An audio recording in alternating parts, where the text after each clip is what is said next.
Hello, and thanks for joining us. You're watching Tech 24. Coming up, how does all your data travel around the world, and how vulnerable is it? In this edition, we tell you more about the massive system of fiber optic cables that lies deep underneath the oceans, carrying your emails, photos, and videos. Plus, Dan is taking Test 24 outside this week and putting himself at risk for you by strapping, or should I say clipping on, a pair of vintage-looking rollerblades.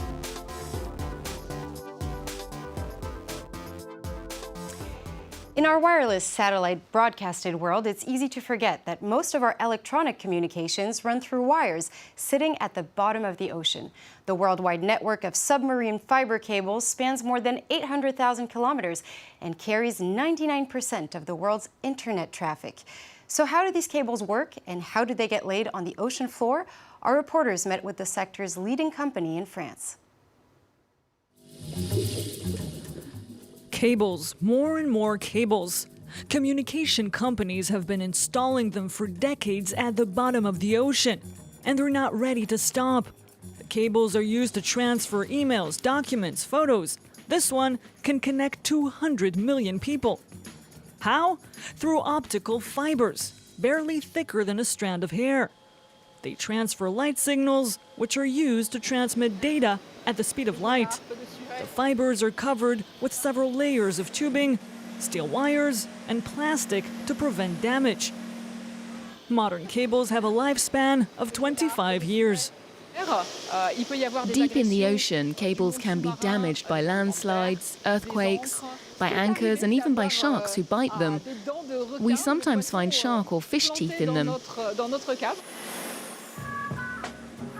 In recent years, data exchange has increased by an annual 35%.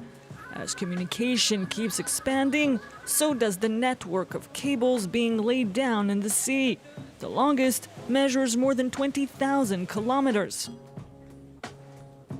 It's skyrocketing. There are new data centers popping up, new apps are created everywhere.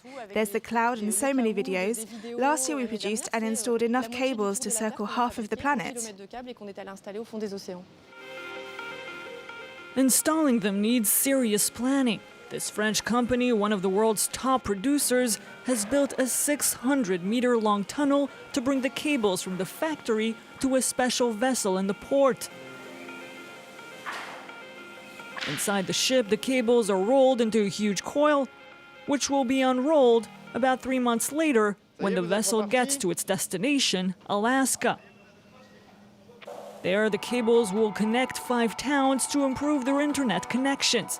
Technicians have to find the right location. The route was traced a long time ago. Thanks to these computers, we can take the ship to the right spot, give or take a meter, even in bad weather. Once the vessel is in place, technicians need to dive with a cable to the seabed up to 8 kilometers deep. They can either lay it there or dig a trench with this machine up to 3 meters deep and bury the cable inside.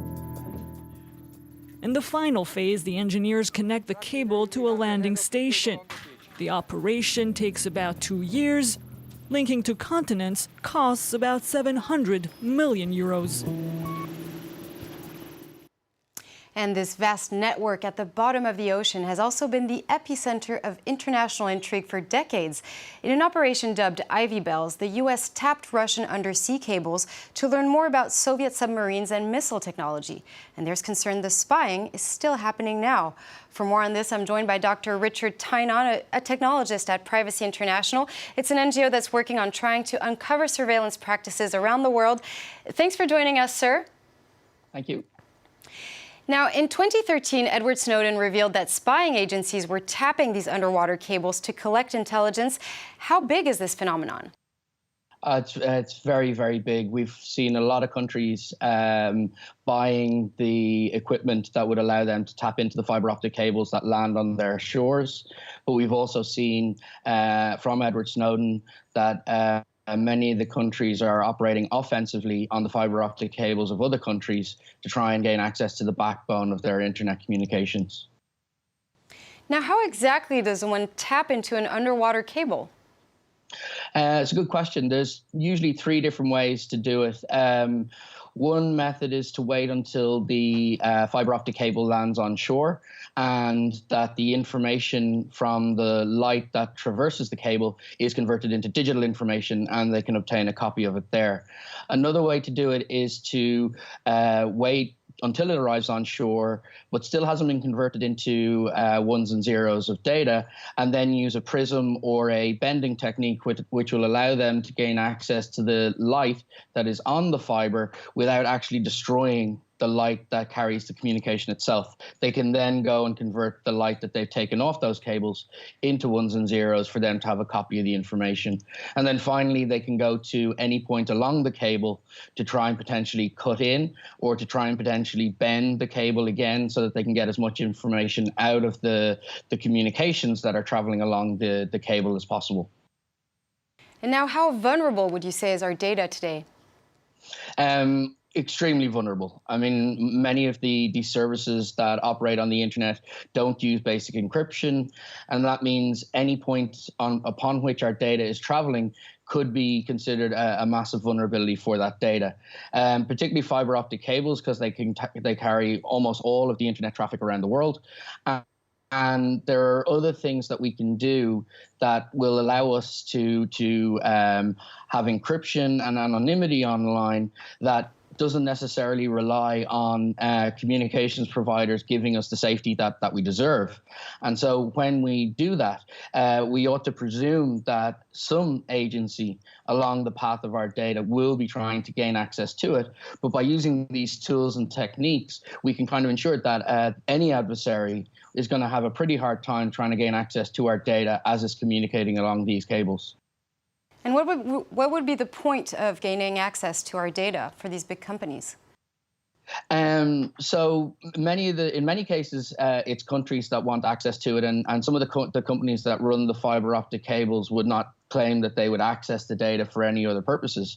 In terms of companies and governments who want access to these large volumes of data, and it's also being collected in an indiscriminate way where they don't necessarily know if they're tapping a significant portion of innocent people, would allow them, according to them, to try and go on fishing expeditions to try and see what people are doing, if somebody's doing something they don't like, in a very, very large way, such that they can see the communications of almost the entire country, but certainly a massive proportion of the country, and to try and do things like social network mapping to see who's talking to whom, when, what are the patterns of life of individuals, to try and figure out if somebody might possibly in the future do something that they don't like. And these are the kind of techniques that can be employed when you have access to these large, vast quantities of data. Well, thank you so much. So we're going to have to leave it there. That was Dr. Richard Tynan from the NGO Privacy International. It's time for Test 24.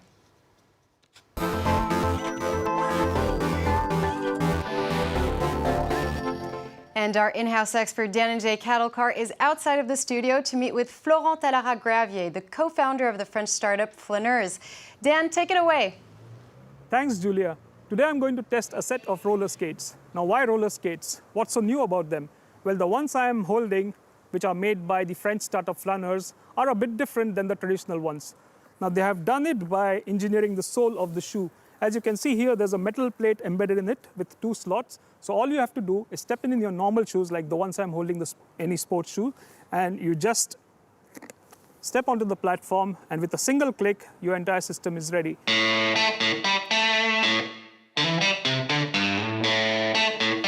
Hello, Florian. Hello. So tell us more about the system. How and when did you develop this product? The Flâneurs company has been created 2 years ago, but it's been more than 3 years that we're working on research and development to create this system. Now we are selling those products since the 20th of June. Now you say that anyone can use any pair of shoe and skate on this platform, but right now you have only 4 models. Is there any plan of widening this range? Yes, by now on our website we sell 4 models with iconic shoes that everybody has. But we are working on offering send your shoe offer. That means that people will be able to send their shoe and they will be able to transform their own shoe to make their own unique skates by choosing the color of the wheels and the setups and everything. And how much does it cost?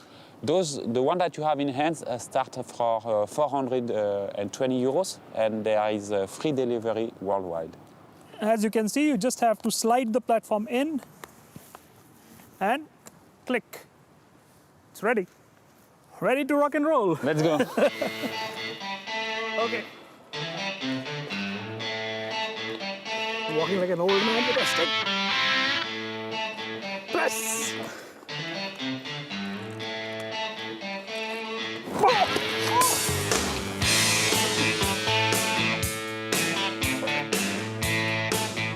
That was quite a grueling session.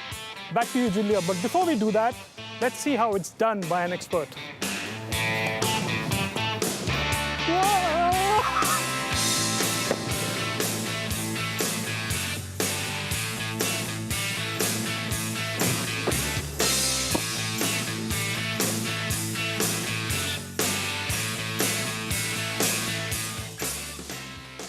Well, thank you, Dan and Jay, for that report. You just saw very impressive moves there by the co-founder of Flaneurs, a great innovation in urban mobility that also respects style. Dan, on the other hand, didn't seem quite as comfortable on wheels. Well, that's it from us here at Tech 24. We hope you enjoyed the show, and do stay tuned to France 24.